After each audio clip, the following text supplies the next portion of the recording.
You know, I'm pretty sure there's a joke in here somewhere. Good day, fair duplicates. I'm your local man, Fox Ice Pancakes, and today I'm reviewing Oxygen Not Included. Before I go any further though, huge thanks to AK for gifting this game to me on Steam, and I hereby blame you for the several hours of sleep that I've lost over it. Oxygen Not Included is the cutest and most addicting way I've caused myself to have multiple anxiety attacks over the stupidest of details. At the start of the game, you, the player, are given 3 characters known as duplicates and are tasked with ensuring their survival to possibly eventually escape the asteroid that they have mysteriously crash landed on. This requires that you build a base that has all the necessary materials to survive, but it's not as simple as, do we have enough gold to make an upgrade? No. Clay Interactive thought of everything.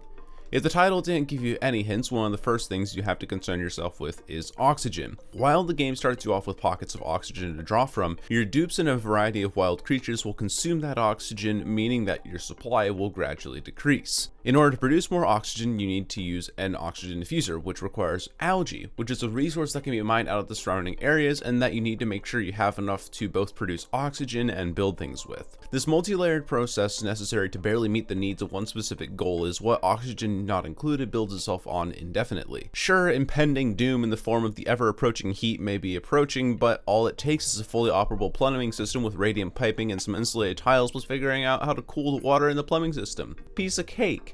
Never mind having to keep your colony's food supply up, and now do you understand how easy it is to get anxious about this game? What makes Oxygen Not Included so much more interesting compared to other base building games is that it is so ridiculously complex, and yet all of the concepts involved are rather straightforward. While you can research how to build a rocket, none of this is rocket science in and of itself.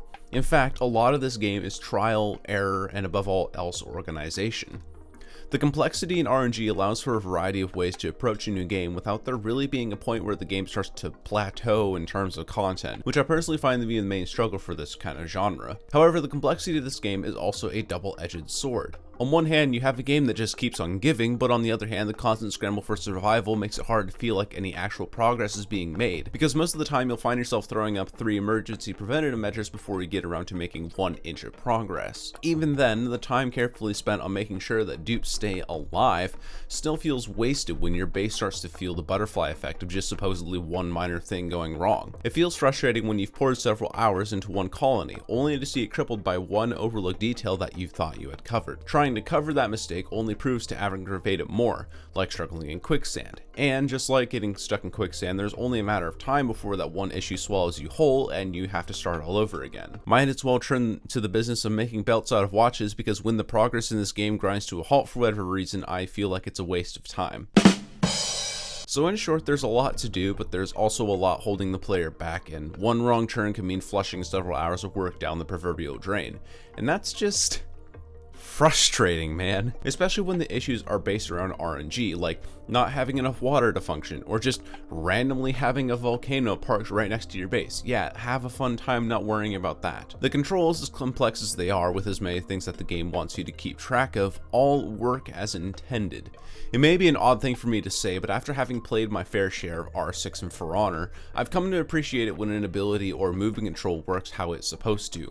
What I do get frustrated with, however, is that the dupes are incredibly stupid and won't build or dig in a logical fashion, because that would make the game too easy.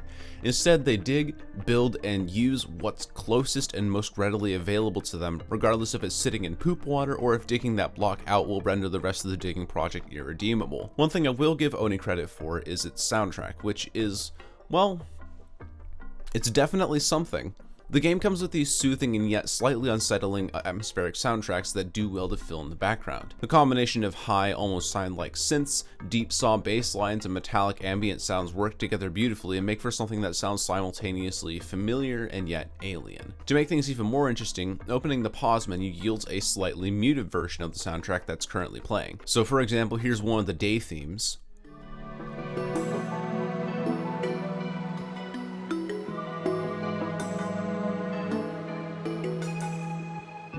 And here it is as it's played with the pause menu on it.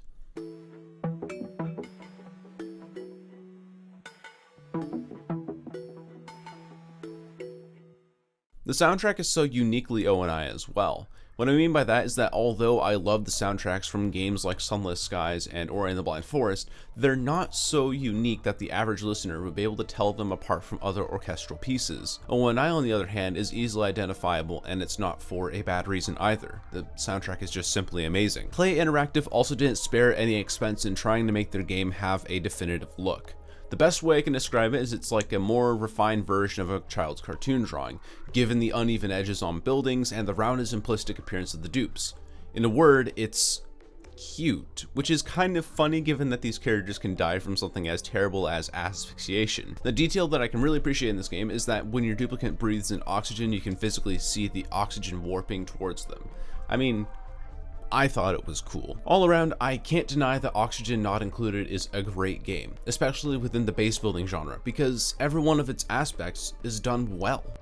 But this isn't IGN. I'm not here to tell you about the game itself, slash a 7.5 out of 10 on it because it's an indie release, wash my hands and say that's that. The glaring issue that I have with Oxygen Not Included is that if a colony does fail, starting from scratch feels like such an inconvenient grind. I'd almost compare it to a roguelike, like Slay the Spire, where failing a run means starting over. While STS succeeds at letting you regain your footing in a new run and gives you a variety of ways to approach a new run with RNG relics and card builds, Oxygen Not Included doesn't feel any different between colonies. Sure, the game offers you slightly varying world seeds to work with that alter some elements like overloading a world with salt water or algae, but no matter which one you pick, there's still that feeling of always having to work with what little you have to hopefully scramble together some semblance of a thriving colony. The mad rush is invigorating on a first run through, but a drag in subsequent runs.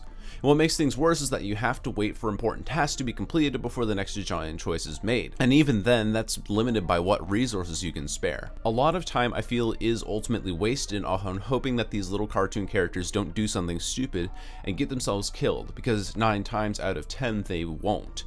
In other words, there's a lot of sitting around involved, and it gets someone like me, who wants to get right into the action and see at least some semblance of progress right away, anxious.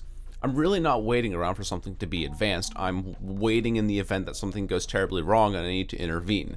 Though, to be honest, I could probably be AFK for a bit and nothing would happen. It just feels like I'm not doing a whole lot most of the time, and starting a new colony after failing a previous one feels like being forced to use a university library computer to read my own emails. The length of progression makes sense for the genre, sure, but I personally find having to go through the exact same bullshit of running out of one resource and making a mad dash for the sake of my duplicate survival gets exhausting. It's the kind of game that I'll probably come back to every once in a while because the RNG lottery does mean that I might have a better chance with other new colonies, and the variety of world selection does mean that I can have at least some control on how I want to challenge myself, but for now I'll be putting this one on the back burner and use only when I feel like playing something more laid back. And that's all I have for this video.